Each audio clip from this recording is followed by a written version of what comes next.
नमस्कार दोस्तों, analogue electronics lecture series में आप सबका बहुत स्वागत है। दोस्तों, इस वीडियो में कॉमन अमीटर एम्पलीफायर का एक प्रॉब्लम लिया है जिसको हम हाइब्रिड मॉडल के अकॉर्डिंग इसको सोल्व करेंगे। तो बिना टाइम वेस्ट किए ये आपका सर्किट है दोस्तों। तो सबसे पहले मैं इस सर्किट को equivalent circuit in hybrid model convert करूँगा। उसके बाद जो हमसे पूछा गया है उसको one by one find out करेंगे। तो सबसे पहले हम क्या करते हैं, जो हमारा ट्रांजिस्टर है उसका इक्विवेलेंट सर्किट लिख लेते हैं। इस ट्रांजिस्टर के जितने भी टर्मिनल हैं उसके साथ जो एक्सटर्नल सर्किटरीज है उसको हम बाद में प्लॉट कर लेंगे। तो मान लीजिए ये आपका दोस्तों बेस है और ये जो है ये आपका कलेक्टर है और लेटस से ये आपका जो है ये अमीटर है। ठीक है, बेस और अमीटर के बीच में आपको पता है हमेशा एक टाइप का रेजिस्टेंस होता है और वो रेजिस्टेंस कहलाता है दोस्तों आपका HIE, जिसकी वैल्यू दे रखी है 2 किलो ओम्स। अब आपको पता है कि जो कलेक्टर है, कलेक्टर से अमीटर की तरफ डेफिनेटली एक डिपेंडेंट करंट सोर्स होता है जिसकी वैल्यू होती है दोस्तों HFE इंटू IB। ठीक है, और ये आपका डेफिनेटली कहाँ जाएगा, अमीटर पे जाएगा। ये अमीटर मान लीजिए। ठीक है, और जो HOE और HRE है वो 0 है, तो इसका मतलब मैं अप्रोक्सीमेशन मेथड्स यूज़ कर सकता हूँ। अब जो अमीटर है, अमीटर पे यहाँ पे 1 किलो ओम का एक रेजिस्टेंस है, लेकिन इसी के साथ एक बाईपास कैपेसिटर भी है। AC एनालिसिस में दोस्तों ये जो कैपेसिटर है ये शॉर्ट सर्किट हो जाएगा, यानी 1 किलो ओम का रेजिस्टेंस होते हुए भी ये हमें शॉर्ट सर्किट्स की तरह दिखाई देगा। तो इसका मतलब दोस्तों ये हमने शॉर्ट सर्किट कर दिया, डायरेक्टली यहाँ ग्राउंड कर दिया। अब दोस्तों इस पे आ जाइए कलेक्टर। कलेक्टर पे कैपेसिटर आपका शॉर्ट सर्किट हो चुका है। AC एनालिसिस में VCC 0 होगा, तो इसका मतलब 5 किलो ओम्स ग्राउंडेड है और यहाँ से दोस्तों 10 किलो ओम्स ऑलरेडी ग्राउंडेड है। दोनों के दोनों रेजिस्टेंस ग्राउंडेड हैं और पैरेलली आपस में कनेक्टेड हैं, क्योंकि दोनों के एक टर्मिनल कॉमन है, दूसरा टर्मिनल आपका ग्राउंड के साथ है। तो इसका जो इक्विवेलेंट रेजिस्टेंस होगा वो रेजिस्टेंस आपका डेफिनेटली कलेक्टर से होता हुआ ग्राउंड से जुड़ेगा और उसकी वैल्यू क्या होगी दोस्तों, उसकी वैल्यू होगी 5 kilo ohms parallel with 10 kilo ohms. ठीक है, ये आपका यहाँ पे होगा। इसको लेटस से हम RL डैश बोल देते हैं और ये इसी रेजिस्टेंस के अक्रॉस जो पोटेंशियल होगा वो V0 पोटेंशियल होगा। ठीक है, और यहाँ पे ये जो लोड है इसके थ्रू जो पास करंट होगा वो लोड करंट होगा और ये आपका जो कलेक्टर है, कलेक्टर से अमीटर्स की तरफ जो करंट जाएगा दोस्तों वो आपका डेफिनेटली कलेक्टर करंट होता है IC। ठीक है, अब हम बेस पे देख लेते हैं। बेस पे AC एनालिसिस लगाऊंगा तो 55 किलो ओम्स ये भी ग्राउंड हो जाएगा क्योंकि ये 0 बन जाएगा, ये ऑलरेडी ग्राउंड है। तो इन दोनों का एक टर्मिनल कॉमन है, दूसरा टर्मिनल ग्राउंड के साथ है, तो डेफिनेटली ये कैसे कनेक्ट हुए, ये आपके पैरेलली कनेक्ट हुए। तो इसका मतलब ये हुआ, ये जो बेस है यहाँ पे मैं एक रेजिस्टेंस लूँगा विद रिस्पेक्ट टू ग्राउंड, जिसको मैं बोलूँगा ये मेरा बायस्ड रेजिस्टेंस है।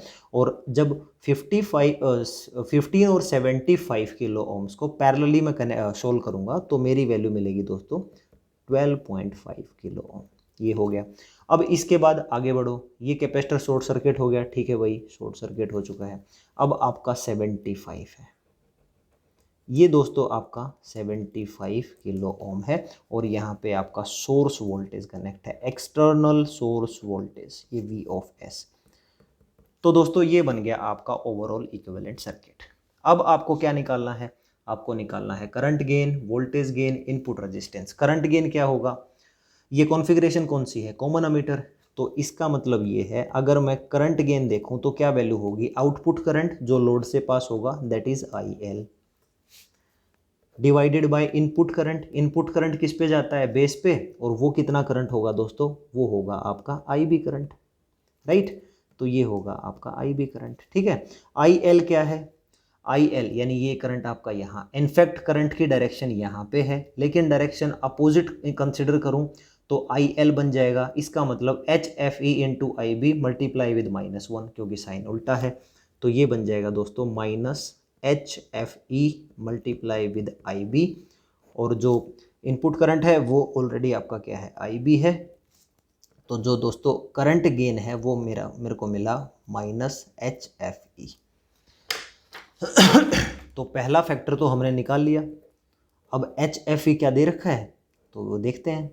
क्वेश्चन में गिवन है HFE ऑलरेडी 70 है, तो इसका मतलब दोस्तों जो -70 है वो आपका करंट गेन है।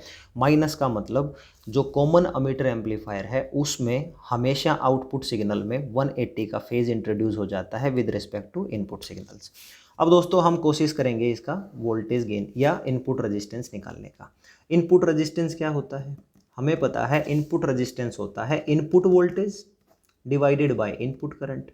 तो दोस्तों यहाँ जो बेस है वो आपकी इनपुट नोड है, तो इसका मतलब ये है कि यहाँ पे इस बेस टर्मिनल पे जो वोल्टेज है वो होगी मेरी इनपुट वोल्टेज। रिमेंबर ये आपका सोर्स वोल्टेज है एक्सटर्नल, यही वोल्टेज इनपुट वोल्टेज नहीं होता क्योंकि यहाँ से कुछ ड्रॉप इसके इंटरनल रेजिस्टेंस पे होगा, उसके बाद जो वोल्टेज बचेगी वो आपके बेस टर्मिनल तक पहुँचेगी। तो ये कितना होगा हमें पता है, इनपुट यहाँ पे है, तो अगर मैं दोस्तों यहाँ पे KVL अप्लाई करूँ, ठीक है, तो डेफिनेटली मेरे पास V इनपुट का एक्सप्रेशन आ जाएगा। तो V इनपुट क्या होगा, V इनपुट होगा IB multiply with HIE already given है that is 2 kilo ohm, plus आगे यहाँ पे सीधा ग्राउंड हो गया, आगे कुछ है नहीं, तो जो V इनपुट है that is 2 kilo ohm multiply with base current. Base current को नीचे ले आओ दोस्तों, V input divided by IB that is equal to 2 kilo ohm, right. और ये इनपुट रेजिस्टेंस का फार्मूला भी यही होता है, V input divided by input voltage divided by input current. तो ये आपका बन गया दोस्तों इनपुट रेजिस्टेंस, ठीक है। लेकिन अगर आप यहाँ पे एक अमीटर रेजिस्टेंस लगा देते, अगर ये बाईपास कैपेसिटर नहीं होता तो डेफिनेटली यहाँ पे एक रेजिस्टेंस रहता जिससे आपका KVL लगता और यहाँ भी कुछ ड्रॉप होता जिसकी वजह से आपका नेट इनपुट रेजिस्टेंस काफ़ी ज़्यादा हो सकता था। तो ammeter resistance without bypass capacitor अगर लगाओगे तो इनपुट रेजिस्टेंस सर्किट्स में इंक्रीज हो जाएगा। अब दोस्तों जो लास्ट है उस पर बात करते हैं, वो है आपका voltage gain AV। Voltage gain होता है output voltage V0 divided by input voltage, यानी यहाँ बेस टर्मिनल पे जो वोल्टेज अवेलेबल है इनपुट वोल्टेज। तो V ये क्या है V0, V0 क्या होगा IL multiply with RL dash. तो ये दोस्तों आपका क्या है IL multiply with RL dash divided by V input क्या है, V इनपुट यहाँ निकाल चुके हैं that is 2 kilo ohms multiply with IB। तो this is equal to IB multiply with, आप इसको लिख सकते हो HIE, ठीक है। तो IL क्या होता है, IL अपॉन IB, ये क्या है, ये आपका करंट गेन है। तो इसका मतलब ये हुआ कि जो वोल्टेज गेन है दोस्तों वो आपका हुआ current gain multiply with RL dash divided bye HIE। तो करंट गेन कितना है -70, चलो भाई -70 लिख दिया। अब RL डैश क्या है, RL डैश है आपका 5 ओम और 10 ओम्स का पैरेलल कॉम्बिनेशन। तो एक बार देख लेते हैं, 5 मल्टीप्लाई 10 और डिवाइडेड बाय 15, ये बना आपका 3.33 एंड डिवाइडेड बाय क्या होगा HIE दैट इज 2 किलो ओम। अब इसको दोस्तों आप सॉल्व कर लीजिए, कितना बना, इसको आप 70 से मल्टीप्लाई करिए, ये हो गया, डिवाइडेड बाय 2 करिए, आपको मिलेगा दोस्तों 116 that is AV that is equal to -116.67। ये आपका वोल्टेज गेन आ गया। अब यहाँ पे आप ध्यान से देखिए, चाहे करंट गेन हो तब भी नेगेटिव नंबर है, चाहे वोल्टेज गेन हो तब भी नेगेटिव नंबर है। इसका मतलब ये होगा जब कभी भी कॉमन अमीटर एम्पलीफायर स्टडी करोगे तो डेफिनेटली आपका जो फेज है वो कितना होगा, फेज डिफरेंस, इनपुट और आउटपुट सिग्नल्स के बीच में जो फेज डिफरेंस है दोस्तों वो आपका 100% 180 डिग्री जरूर होगा, ठीक है। तो इस टाइप से क्वेश्चन आपसे पूछे जा सकते हैं। आई होप ये आपको समझ आ गया होगा। और कुछ कई बार क्या होता है कि ये जो इनपुट रेजिस्टेंस है आपने निकाल लिया, ये यहाँ पे दिखेगा इस बेस पे, लेकिन हो सकता है आपसे यहाँ पूछा जाए कि मुझे यहाँ चाहिए इनपुट रेजिस्टेंस, जिसको मैं R इनपुट डैश कहूँगा।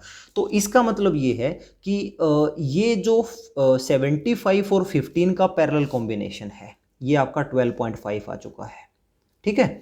और इसके साथ आपने क्या किया, बेस पे ऑलरेडी इनपुट रेजिस्टेंस निकाल लिया। इनपुट रेजिस्टेंस निकालने का फायदा ये होता है कि ये पूरा का पूरा सर्किट आप उस इनपुट रेजिस्टेंस के साथ रिप्लेस कर सकते हो।